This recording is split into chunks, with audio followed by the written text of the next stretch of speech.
disruptive. America that I fought for. Weird thing to happen. Hello, one and all. Welcome to this edition of Kitz Corner. Been a fantastic day so far. So I want to bring up this book here. The author Coleman Hughes wrote this book here called "The End of Race Politics: Arguments for a Colorblind America."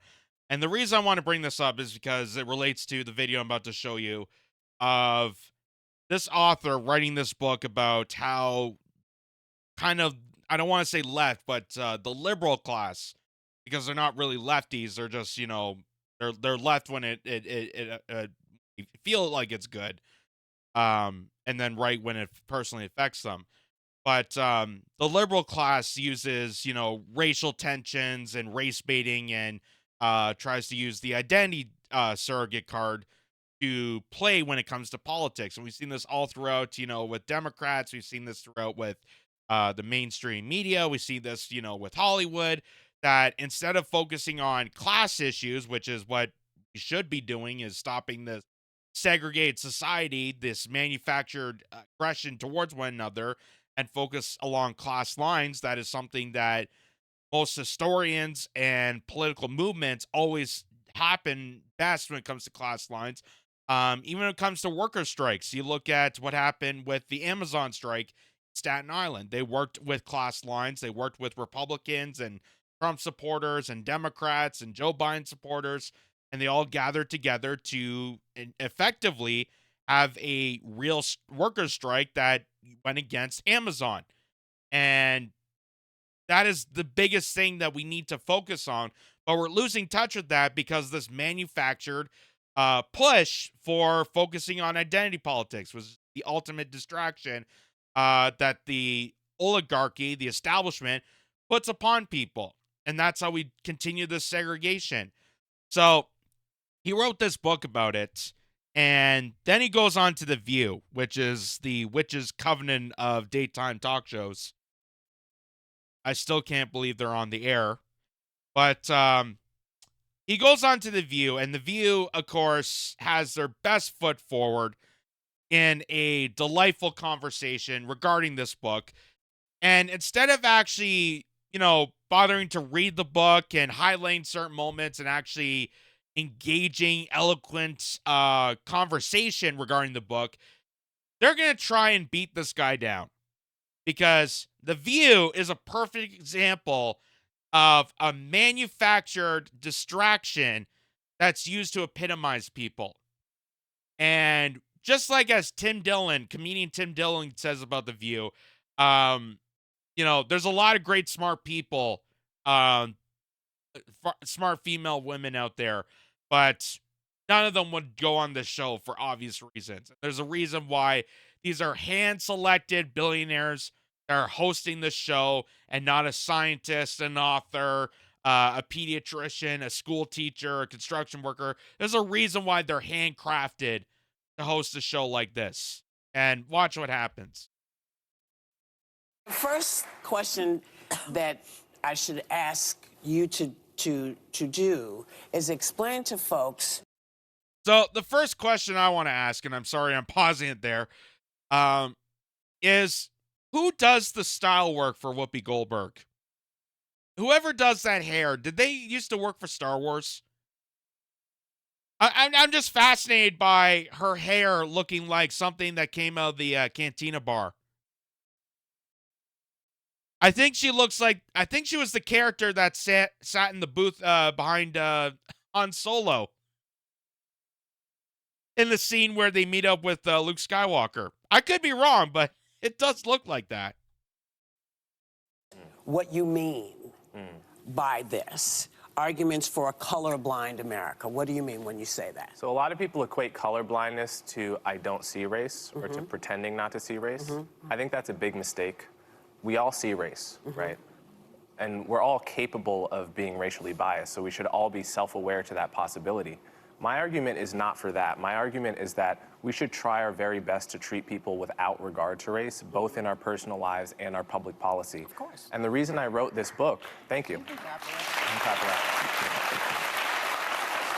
The reason I wrote this book is because in the past 10 years, it has become very popular to, in the name of anti-racism, teach a kind of philosophy to our children and in general that says your race is everything, right? And I think that is the wrong way to fight racism, and that's why I wrote this book at this time.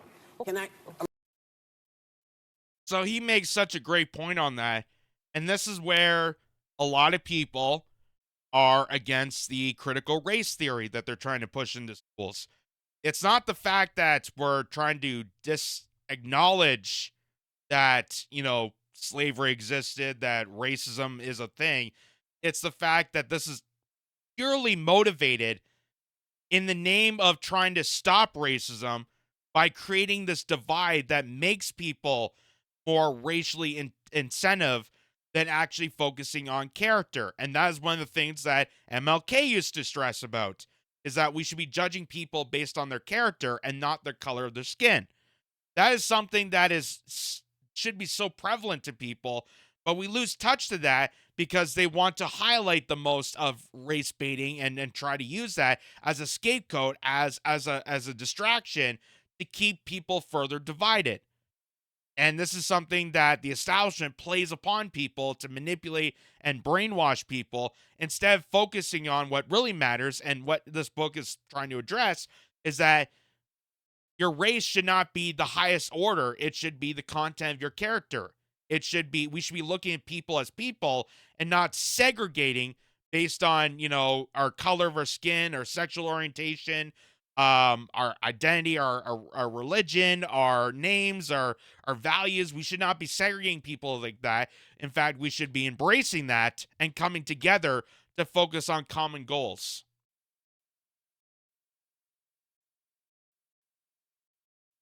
I'm sorry, baby. Yeah. Can I just point out that there is a reason for that? When I went to school, getting any information about anyone's race was not taught. No history, there was no black history. None of those things were taught. And so I love how his acknowledgement of what it means to actually be focused on, common issues. Whoopi Goldberg, instead of acknowledging that, tries to defend herself by saying, when I was a child. So she's going back, she's almost 70 years old. She brings up back in the day. And I just don't see that as a good segue, as an argument for your defense to attack an author like this. She's trying to say that back in the day, well, things were different. And we had this, kind of race baiting. We didn't learn about race this way, and we didn't do anything like that. Again, it doesn't add to this conversation. Like, you're just making nonsense at this point. Well, back in the day, we also had rotary phones. Back in the day, kids used to stay out all night and come back home when the street lights came on. Back in the day, you only had 3 channels. Back in the day, which if we're suggesting that we need to rehash things back in the day, I like to point out that my father and I used to watch this show in reruns called Happy Days, and it was a show about the 50s where a father who ran a small business was able to afford a home for his family and put his kids through college. So if we're going to rehash things from the past, maybe we should focus on the ability that single income people could actually afford basic living. If we want to rehash things from the past, I'm just saying, that'd be a great idea. here in America 100 years ago when I was a younger woman, that's how people saw you. That's how they judged you. So I think, I don't want to say it's your youth, but I think you have a point, but I think you have to also take into consideration what people have lived through in order to understand why there has been such a pointing of very specific racial things, like women couldn't get into colleges. If you were a black person, there were a lot of colleges wouldn't accept you, trying to equal the playing field. I think that's... Again, that was back in the day. and people created movements and organized together among class lines, not race lines, but class lines, to do so. It's exactly the point he's trying to make, and Whoopi Goldberg is trying to smack him down by saying, you don't understand, because back in my day, back in the, 1500s, things are so different, and you're trying to say that you're trying to erase the, like, what's the argument here? What is the point you're trying to make of this? Like, you're making absolute no sense. Things are different back in the day. Yes, I understand that. That's something to acknowledge. But we're here in 2024, and we're trying to rehash the same exact tactics that they used to manipulate people that caused this stir in racism. And you haven't caught on to that. You haven't learned from that. You haven't acknowledged that race baiting is a term, is a manufactured term used by the upper class to manipulate people of the lower class. That's how it develops. It's from the top down. They have no idea about this. This is, after all, The View. They are the top. They are the 1%. They are a bunch of billionaires with their heads so full up their ass, they don't even know what's around them. And that's why the audience is applauding to everything the author is saying, and they're not saying a damn word in defense of Whoopi Goldberg and the rest of the clown factory. What a lot of folks have been trying to do. I'm sorry, I didn't mean to cut you off. I think that's your experience, and that's valid. As a counterpoint, when I was in 5th grade, we all watched Roots together. Yeah. In public school. Yeah. So these are different experiences. Yes. I think it's also different generations. It's different parts of the country, right? We have very different cultures all living together in one country. So I'm not going to deny that, but I view this notion of a colorblind society similar to the idea of a peaceful society, which is to say it's an ideal, it's a North Star. And the point is not that we're ever going to get there, we're not going to touch it, but we have to know when we're going forward and when we're going backwards. And we're going backwards when we're doing woke kindergarten in San Francisco.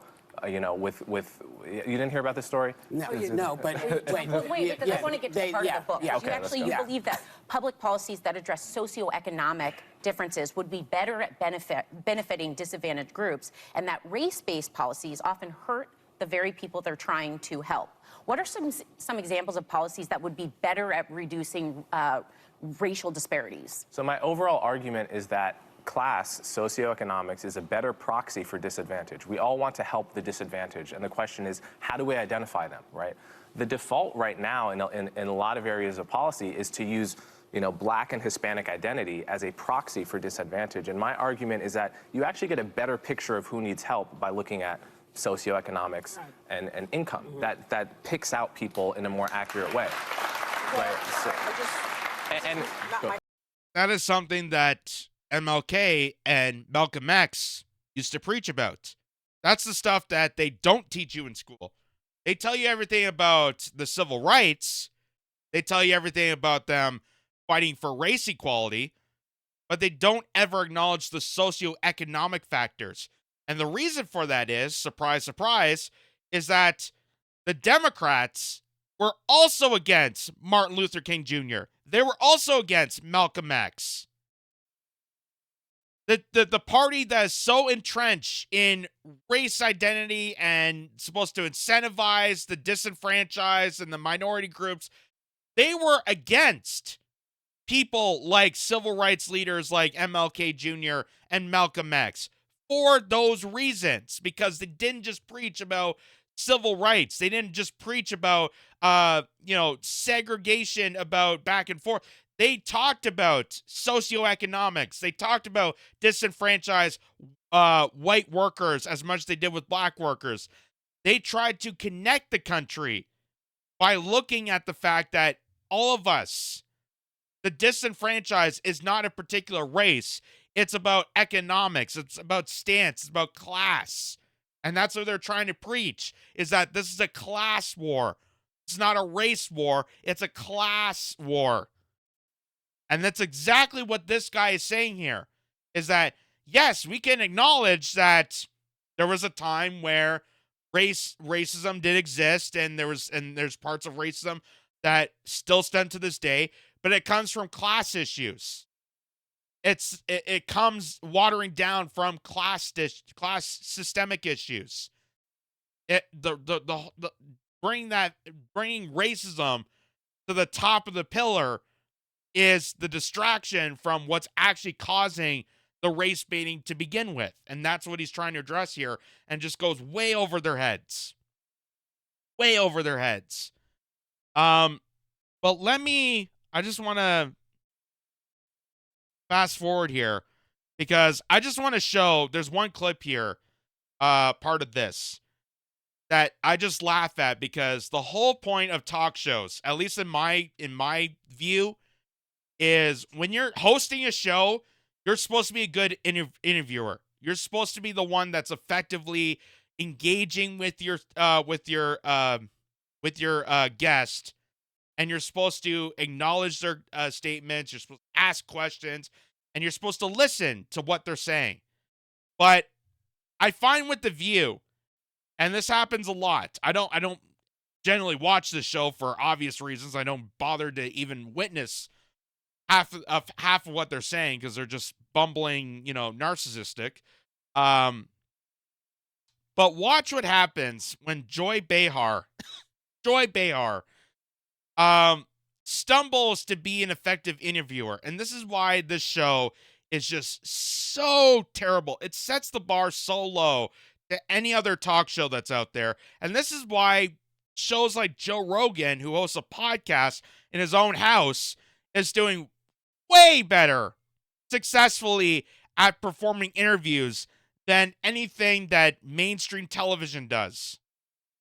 Way more effective. Joe Rogan can effectively have a 3-hour interview with a guest because he actually engages with that person. The people of The View, they don't do any of that, and you'll see why. Take a look. But I don't think we can blame foreign actors. This is a homegrown problem. Okay, I have a question. Because you write that the anti-racism movement, there are a couple of people, I don't even know who they are, maybe you know Robin who they are. DiAngelo. Robin DiAngelo, Yeah. Ibram Kendi, for instance. Okay. Well, you say that is just another form of racism, and you even say it has a lot in common with white supremacy. How can you compare those two things? You talk compare about them because- anti-racism, you're comparing it to white supremacy. Because they both view your race as a extremely significant part of who you are. So white supremacists, they obviously say, we all know what they say, okay? Neo-racists like Rob DiAngelo, they say that to be white is to be ignorant, for example. Well, this is a racial stereotype, and I want to call a spade and say this is not the style of anti-racism we have to be teaching our kids. We should be teaching them that your race is not a significant feature of who you are. Who you are is your character, your value, and your skin color doesn't say anything about that. So you notice that Joy Behar, like, getting her to ask a question like that, it's almost like watching a kid at T-ball. You notice how the guest who's being asked the question has to literally tee up the rest of the question. Because she's asking about, isn't anti-racist how are you comparing that to white supremacists? And he's stating exactly what the point is. It's the mecca of where it comes from. That white supremacy and being anti-racist, they try to put race as the forefront of everyone's identity. But that's not the purpose of this. And what he's trying to preach is exactly what MLK and Malcolm X and so many other people have been trying to acknowledge, is that is not the highlight of who you are. The highlight of who you are is your character. And we should be judging people based on their character, not the color of their skin, not by race, not by gender, not by religion, not by sexual orientation. That is the whole scope of all this. And that is why he's preaching this blindness tactic, not to disacknowledge that people are who they are, but to acknowledge the fact that it should not be the forefront of people's character. It should not be pedestaled above who people really are. Because you're preaching to a nation that voted Barack Obama twice. A black guy with a Muslim sign named twice. And Whoopi Goldberg is trying to use the tactic of saying that this is like the 1940s all over again, and we're still dealing with, race baiting and segregation. Well, we're kind of dealing with that now. It's just going in an opposite direction. Instead of the whites, going after the blacks, it's vice versa. We need to stop that. We need to stop those tactics and focus on the main content, the main idea of all this, which is not segregating people, but coming together, uniting people on class lines to focus on socioeconomic issues that affect everybody. That's why people rally so much when it comes to healthcare, education, good jobs. You know why? Because that affects everybody, regardless of who you are. It's important that you have a good, stable job. It's important that you have reliable healthcare. It's important that your kids are getting proper education. Because that affects everybody, no matter who you are on this world. And that's what people of The View just don't understand. It goes right through their heads. Because they're paid to do that. They're hand-chosen to be this kind of narcissistic, up their own ass, and not give a damn about what their guests are actually trying to say. And that's why they're horrible interviewers like this. They don't succeed in engaging with their guests. And that's why, for example, Joe Rogan can do way better, can do circles around people like The View when it comes to engaging guests. And that's why so many people listen to it, including myself, because 3 hours, you can have an effective conversation and get to know someone way more effectively from a comedian who hosts cage fights than professional talk show hosts that get paid billions of dollars through a network to sit there and bumble out questions. Barely bumble out questions, I should say. And they don't understand that. And that's the tactic of neoliberalism. That's kind of the effectiveness of kind of this woke neoliberal establishment tropes. That everything, race is above everything, orientation is above everything. And this is how we kind of segregate and divide society based on this. This is how we're furthering more of this divide than uniting people together. And having this wokeness, having cancel culture, having, more censorship to stop hate speech is basically the same kind of tactics that white supremacists did back in the day. The Ku Klux Klan would claim fame to it. They would be more suited towards white people, but it's still the same tactics that the establishment is trying to use to be anti-racist. And that's what he's trying to preach there. It's kind of on the same lines as when Morgan Freeman, and I wish I had the clip with me on here, when Morgan Freeman sat down with 60 Minutes to discuss Black History Month. Morgan Freeman said, I wish there was no Black History Month. Not because he didn't want to acknowledge Martin Luther King Jr. or Malcolm X, but what he's trying to point out is why is my history, why is a black person's history segregated to the shortest month of the year? Why is that? Why can it not just be history? Because Martin Luther King Jr. effectively preached to white people as much as he did to black people. He's a much affected to other people's history than just black people. And that was the point that Morgan Freeman was trying to say. And then he effectively said that, when the anchor said about, well, how do we stop racism? He said, stop talking about it. Stop referring people based on their color and judge them by their character. I'm not going to say so-and-so is whatever color person. I'm going to say this is this person. And you're going to effectively say the same thing for me. That is the big thing that people need to take away from this. That is the big thing. You need to get out of that trope. You need to get out of that mindset. And focus on the content of character, not the color of skin. That's what it means to effectively be blinded by race. You can acknowledge the color of the skin or the sexual orientation, but it does not go overbound to who the person really is, the character of who that person is. And what this guy is saying is exactly what it means to actually stop racism from even starting. But what we're doing is trying to effectively invert racism to a different direction. And it's just doing more harm, more segregation, more division than is actually benefiting society.